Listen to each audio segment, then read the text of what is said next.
Friends ఇక్కడ మీకు కనిపిస్తున్నాయి door edge guards rubber strips అనమాట.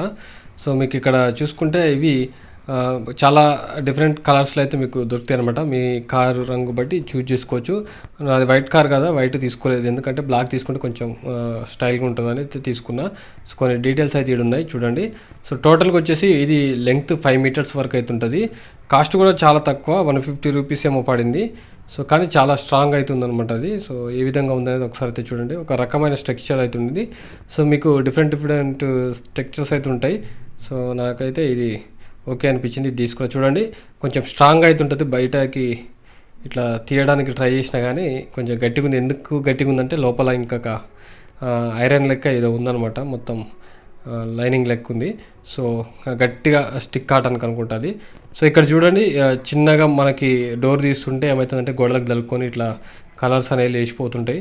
సో ఇట్లా పోయినప్పుడు ఏమైందంటే వాటర్ డ్రాప్స్ పడ్డాయి అనుకోండి, ఇక వెంటనే ఇక మీకు రస్ట్ అనేది పట్టడం స్టార్ట్ అవుతుంది అనమాట. ఇక్కడ ప్లాస్టిక్ దానికి కూడా చూడండి కొంచెం అట్లా గీరకపోయింది. సో కాబట్టి అట్లా తగలకుండా ఉండాలంటే ఇట్లాంటి ప్రొటెక్షన్స్ అయితే కంపల్సరీ వేసుకోవాలి. యాక్చువల్గా నేను గలీజ్గా ఉంటుందేమో ఇది వేసినాం, కానీ నేను ఎప్పుడో వేయించాల్సింది నేను తీసుకోవడం అయితే చేయలేదు. ఎందుకంటే మనకి కొంచెం డిఫరెంట్ లుక్ వస్తుంది అనమాట. సో ఇక కార్ లుక్కే పోతుందేమన్నట్టు నేను దీన్ని అయితే తీసుకోలే. సో తర్వాత ఎట్నో గట్ట ఇక మనకి లుకింగ్ కన్నా ఫస్ట్ ఇక డ్యామేజ్ అయితే బాగోదు అన్నట్టు సో ఇదైతే తీసుకొని వేయటం అయితే జరుగుతుంది. సో ఇక్కడ కొంచెం ఇబ్బంది అయింది. ఇక్కడ ఎడ్జ్ గార్డ్స్ ఉన్నాయి కదా డోర్కి సంబంధించినవి, సో అవి కొంచెం ఇవతల సైడ్ ఉండడం వల్ల అట్లా కొంచెం బయటకు వచ్చింది, కాగానే బాగానే స్టిక్ అయిపోయింది అనమాట. సో ఈ విధంగా గట్టిగా ప్రెస్ చేస్తే లోపలికి వెళ్ళింది. సో ఈ విధంగా మనం డోర్ తీసినా ఎవరైనా తీసినా కూడా ఈ విధంగా తగిలినా కూడా ఏం కాదనమాట. మనం అంటే జాగ్రత్తగా ఉంటాం, అందరూ ఉంటారని అయితే చెప్పలేం కదా. సో చూడండి ఇనుపది ఈ విధంగా ఉందన్నమాట, గట్టిగానే ఉంది అది. సో 2 ఏళ్ళు పెట్టి గట్టిగా పీకినా కూడా రావట్లేదు, అంత స్ట్రాంగ్ అవుతుంది.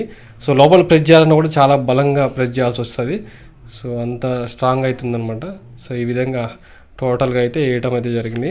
యాక్చువల్గా ఇది ఓన్లీ డోర్స్కి మాత్రమే కాదు, ట్రంక్ బ్యాక్ సైడ్ ఇట్లా కూడా పెట్టుకోవచ్చు, ఫ్రంట్ సైడ్ కూడా పెట్టుకోవచ్చు అనమాట.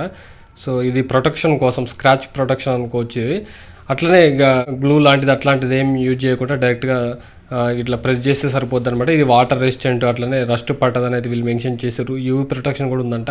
అట్లనే చూడండి నాకు కొంచెం మిగిలింది, 4 డోర్లకు వేసినా కూడా కొంచెం మిగిలింది. సో ఇది బ్యాక్ సైడ్ ఈ విధంగా మిగిలింది మనం పారేయం కదా. సో ఈ విధంగా బ్యాక్ సైడ్ కూడా అతికించిన. సో ఈ ప్రోడక్ట్ మీకు కావాలంటే మాత్రం దీని లింక్ కింద డిస్క్రిప్షన్లో ఇస్తాను, మీరు అక్కడి నుంచి అయితే తీసుకోవచ్చు.